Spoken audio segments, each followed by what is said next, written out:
चलिए, वातरक्त के बाद नेक्स्ट टॉपिक है आपका मूर्छा और संन्यास। ये भी एग्जाम के पॉइंट ऑफ व्यू से बिल्कुल भी इम्पोर्टेंट नहीं है।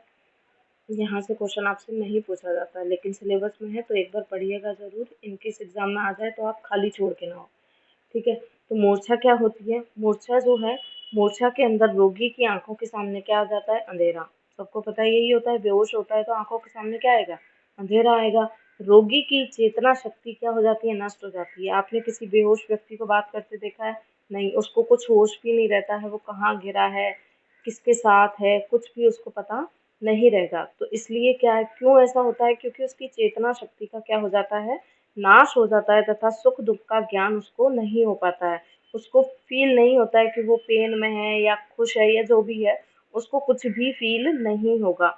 क्यों? क्योंकि इसमें होता क्या है कि जो दोष कुपित होकर के जब साम्यावस्था में आ जाते हैं तब। लेकिन हाँ, अगर रोगी, ऐसा तो नहीं है कि हमेशा जो है वो मूर्छित रहता हो, कभी तो होश में आएगा। होश में कब आता है?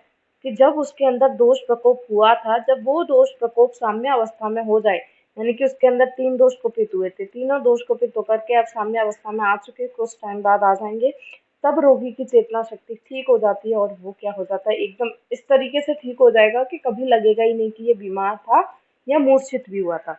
तो होगा क्या मेनली इसके अंदर? मूर्छा के अंदर व्यक्ति की चेतना शक्ति नष्ट हो जाती है, उसको सुख दुख का ज्ञान नहीं हो पाता। लेकिन होश में कब आएगा, उसकी बात याद रखनी है कि जब भी दोष कुपित होकर के वापस से साम्य अवस्था में आ जाते हैं तो व्यक्ति होश में आ जाता है। ये तो था मूर्छा। संन्यास क्या है? अत्यंत बढ़े हुए दोष, तीनों दोष कुपित हुए, बहुत ज्यादा बढ़ गए, बढ़ करके कहाँ चले गए? प्राण आयतन में आश्रित हो गए। जो 10 आपके प्राणायतन है, अगर उनके अंदर बढ़ करके दोष आश्रित हो जाते हैं तो करते क्या है ये प्राणायतन में जाकर के? वाणी की, शरीर, क्योंकि जिब्या को भी एक प्राणायतन माना गया है, शरीर और मन की क्रियाओं को क्या कर देंगे? उनको स्टॉप कर देते हैं, उनको रोक देते हैं। और जब ये सारी चेष्टाएं, अब क्योंकि बोलने वाला कौन होगा? वाणी है। शरीर काम करने वाला होगा, मन सुझाव देने वाला होता है, क्योंकि मन के अकॉर्डिंग तो हम चलते हैं। आपका मन है, आपको क्लास लेनी है तो आप लोगे, वरना नहीं लोगे। लेकिन जब दोष इन सब क्रियाओं को स्टॉप कर देंगे, रोक देंगे, तो इस अवस्था को हम क्या कहते हैं? संन्यास कहते हैं। और संन्यास में जो रोगी होता है वो एकदम मरे हुए के समान, बिल्कुल जिंदा तो होता है लेकिन लगता है ऐसे मर चुका है, और स्थिर पड़ा रहता है। कोई भी उसके अंदर मूवमेंट, कोई भी चेष्टा आपको देखने को नहीं मिलेगी। इस अवस्था में यदि शीघ्र चिकित्सा नहीं की गई तो रोगी क्या हो जाएगा? मर जाएगा। तो याद रखनी है, संन्यास तभी ठीक होगा जब इसकी आप चिकित्सा करोगे। मूर्छा में गए हुए व्यक्ति की आप चिकित्सा नहीं भी करोगे तो भी वो एक टाइम बाद जो है होश में आ जाएगा, लेकिन संन्यास में गए व्यक्ति को होश में लाने के लिए आपको चिकित्सा ही करनी पड़ेगी, और आपने नहीं की तो व्यक्ति क्या हो जाएगा? उसकी मृत्यु हो जाएगी। संन्यास में अत्यधिक कफ तथा अत्यधिक तम दोष होते हैं। क्योंकि ऐसी स्थिर अवस्था में मरे हुए के समान क्यों गया? क्योंकि इसके अंदर बहुत ज्यादा कफ बढ़ जाता है, और कफ बढ़ेगा तो मानसिक जो दोष है तम, उसकी भी क्या हो जाती है? इसके अंदर वृद्धि हो जाती है। मूर्छा में पित्तज शारीरिक दोष व मानसिक दोष कौन सा होता है? तम होता है।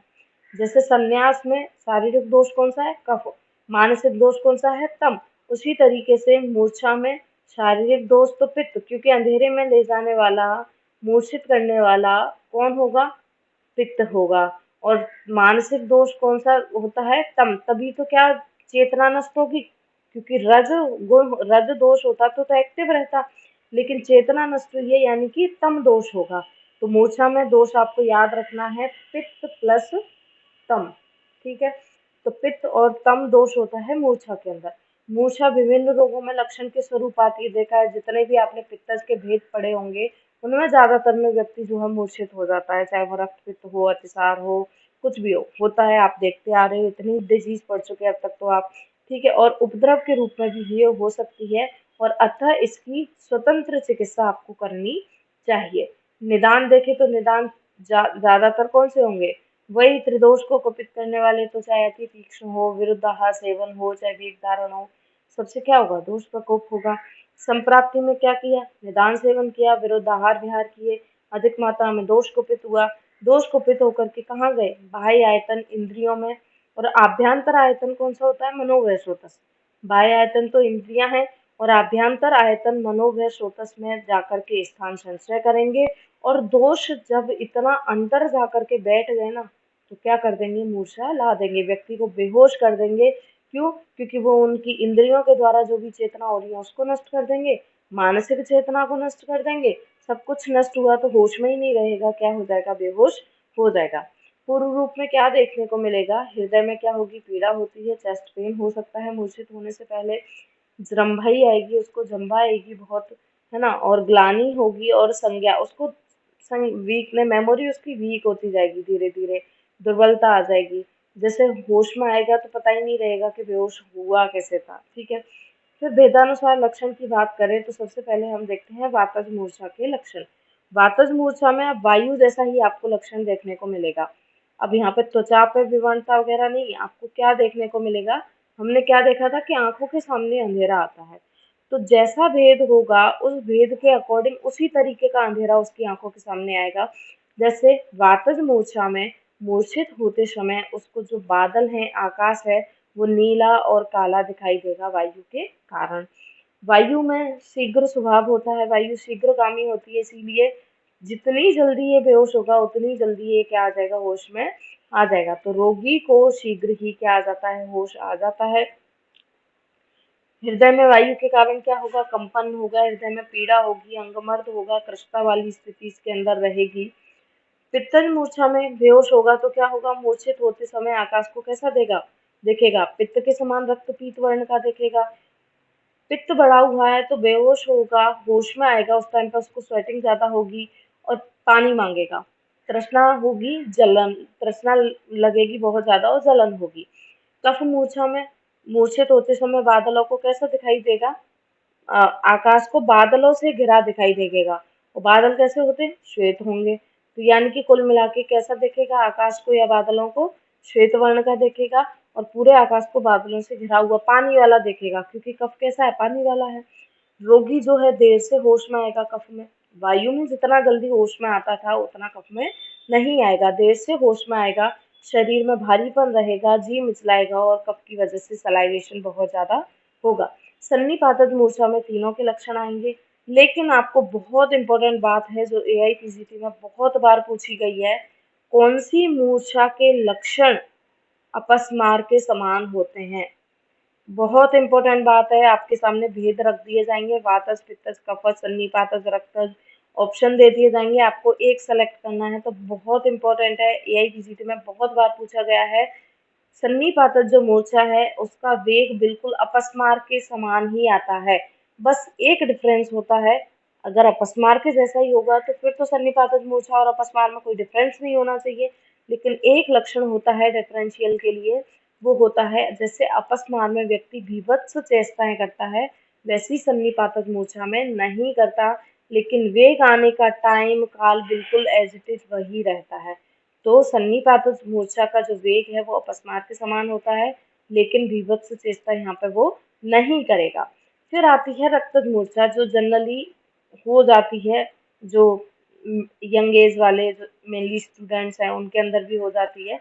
क्या होगा रक्तज मूर्छा के अंदर, क्या हुआ, जैसे मान लो हम और आप ही हैं, मान लो पहली बार जो हॉस्पिटल गए, और जाते ही आपने ऐसे कोई हॉस्पिटल ज्वाइन किया, जाते ही आपको ट्रॉमा वार्ड में ले गए, ट्रॉमा वार्ड में ले गए, वहाँ पे आ रहे हैं पेशेंट, किसी का एक्सीडेंट हुआ है, रक्त निकल रहा है, और ये है वो, बहुत सारी चीज़ें, आप पेशेंट के पास खड़े हो, पेशेंट को तो ट्रीट नहीं कर रहे, आप पहले गिर गए, ऐसा देखने को मिलता है जनरली जो है। ठीक है, तो वो होता कैसे है, वो जो मूर्छा होती है उसको हम रक्तज मूर्छा कहते हैं। वो क्यों हुआ, रक्त की गंध से या रक्त को केवल देख लेने से ही जिन व्यक्तियों के अंदर मूर्छा होती है उसको रक्तज मूर्छा कहते हैं। ठीक है, अब ऐसा रक्त की गंध में ऐसा क्या है जिससे व्यक्ति बेहोश ही हो गया, तो सुनना ध्यान से, ऐसा क्या है, क्योंकि रक्त में आपने पंच भौतिक संगठन पढ़ा होगा, तो रक्त जो होता है वो पृथ्वी गुण की भी उसके अंदर होता है। पृथ्वी गुण अगर होगा, और पृथ्वी कैसी होती है, तामसिक होती है। ठीक है, और रक्त गंध में भी कौन से गुण की बहुलता होती है, पृथ्वी का ही गुण होता है। अगर पंच महाभूत के गुण देखते हैं तो गंध गुण किसका होता है, पृथ्वी का होता है। ठीक है, तो रक्त की ये तो गंध हुई, और पृथ्वी ठोस होने के कारण तामसिक स्वभाव वाली होगी, इसीलिए रक्त की गंध से व्यक्ति क्या हो जाता है, मूर्छित हो जाता है। वापस बताती हूँ, रक्त के अंदर गंध होती है। गंध कौन से महाभूत का गुण है? पृथ्वी का, जो कि कैसा होगा, तामसिक होगा। ठीक है, इसीलिए व्यक्ति को रक्त को देखते ही या रक्त को सूंघते ही कई कई व्यक्तियों को मूर्छा हो जाती है, उसको हम रक्तज मूर्छा कहते हैं। ठीक है, फिर उसके बाद आती है विषज मूर्छा। विषज मूर्छा तो होनी है, क्योंकि विष क्या करता है, ओज को नष्ट कर देगा, और जैसे ही ओज नष्ट हुआ व्यक्ति मूर्छित हुआ। तो विष के गुण ओज के 10 गुण के विपरीत ही होते हैं। विष के सेवन से क्या होगा, व्यक्ति के ओज का नाश हो जाएगा, जो मूर्छा होती है उसको हम विषज मूर्छा कहते हैं। फिर आती है मध्यज मूर्छा। मध्यज मूर्छा में क्या होगा, वही जैसा मध्य के गुण ओज के विपरीत होते हैं वैसा ही सेम चलेगा। तो मध्य के गुण भी क्या करेंगे, ओज के 10 गुण का नाश कर देंगे, और अविधि पूर्वक मद्य के सेवन से, जैसा मैं आपको मदाते में पढ़ा चुकी हूँ, उससे जो मूर्छा होती है उसको आप मध्यज मूर्छा कहते हो। तो इसके कितने भेद होते हैं मूर्छा के? 7 भेद होते हैं। फिर बात करें इसके चिकित्सा सूत्र की। सबसे पहले आपको दोषों को और बल को चेक करना है कि दोष कौन कौन से हैं, रोगी का बल कैसा है, रोग का बल कैसा है। इन सबको देख करके आपको व्यक्ति का स्नेहन स्वेदन करा के उसका पंचकर्म करवाना है। ठीक है, संशोधन में आप वमन करवाइए, विरेचन करवाइए दोषों को बाहर निकालने के लिए, क्योंकि पित्त की अधिकता रहती है इसमें। तो आपको वमन कराना है, विरेचन कराना है, धूमपान कराना है। अंजन, व्यक्ति बेहोश होता है, आंखों के सामने अंधेरा चाहता है, तो चंद्रोदयवर्ती का यूज कर सकते हैं। कवल धारण, यानी कि पूरा का पूरा जो पंचकर्म है, पंचकर्म के जितने भी प्रोसीजर हैं आप मूर्छा के अंदर करवा सकते हो, क्योंकि मूर्छा कब होती है, जब दोष बहुत ज्यादा प्रकोपित है और दोष मनोवयी स्रोतस तक चले गए हैं, तो उन सभी को आपको खींच करके बाहर निकालना है। इसीलिए आप क्या करोगे, सभी पंचकर्म का यहाँ पे प्रयोग कर सकते हैं। रक्त मोक्षण कराइए। नश्य क्या याद रखिएगा, नश्य जो है मूर्छा में किससे करवाते हैं, हम कटफल चूर्ण से करवाएंगे। सामान्य कर्म में जैसे व्यक्ति हाल ही में बेहोश हुआ है तो ठंडे पानी के छींटे मारते हैं ना, तो उसको शीतल जल से स्नान कराना है, अच्छी अच्छी उसके बातें करनी है, उससे हंसाना है उसको। ठीक है, जिससे अगर वो स्ट्रेस में भी है, स्ट्रेस की वजह से मूर्छा आ रही है, तो वो उसको ना हो। संशमन योग में आप रस में मूर्छांतक रस दे सकते हो, सुधा निधि रस दे सकते हो, प्रवाल पिष्टि दे सकते हो, और स्मृति सागर दे सकते हो, क्योंकि जो है व्यक्ति के अंदर संज्ञा दौर्बल्य रहता है, इसीलिए आप स्मृति सागर रस का यूज कर सकते हो। चूर्ण, हम कटफल चूर्ण का नशे तो दे ही रहे हैं, वैसे भी आप इसको दे सकते हो। वटी में जो मेद्य वटियां होती हैं वो आप दे सकते हो, चाहे वो ब्राह्मी वटी हो या खुद मेद्या वटी हो। सर्पगंधा वटी है, सर्पगंधा वटी से क्या रहेगा, उसको नींद अच्छी आएगी, सोएगा ढंग से व्यक्ति, तो जो दोष, जो मनोवयी स्रोत उसको दूषित कर रखा है वो हट जाएगा। ठीक है, और व्रण नहीं है ये, घृत है, इसको घृत कर लेना, जल्दीबाजी में लिखा गया है। घृत महातिक्त घृत का पित्त शमन के लिए, कल्याणक घृत, ये उन्माद में जो घृत देते हैं ना, उन्माद और मूर्छा में जो भी घृत देते हैं वो आप मूर्छा के अंदर दे सकते हो। अश्वगंधा रिष्ट दे सकते हो अगर व्यक्ति दुर्बल है तो, और जो सारस्वता रिष्ट दे सकते हो, ये मेद्य रसायन की तरह काम करेगा। तो इन सारे योगों का आप मूर्छा के अंदर यूज कर सकते हो। क्लियर है? इस तरीके से जो मूर्छा टॉपिक है वो आपका कंप्लीट होता है।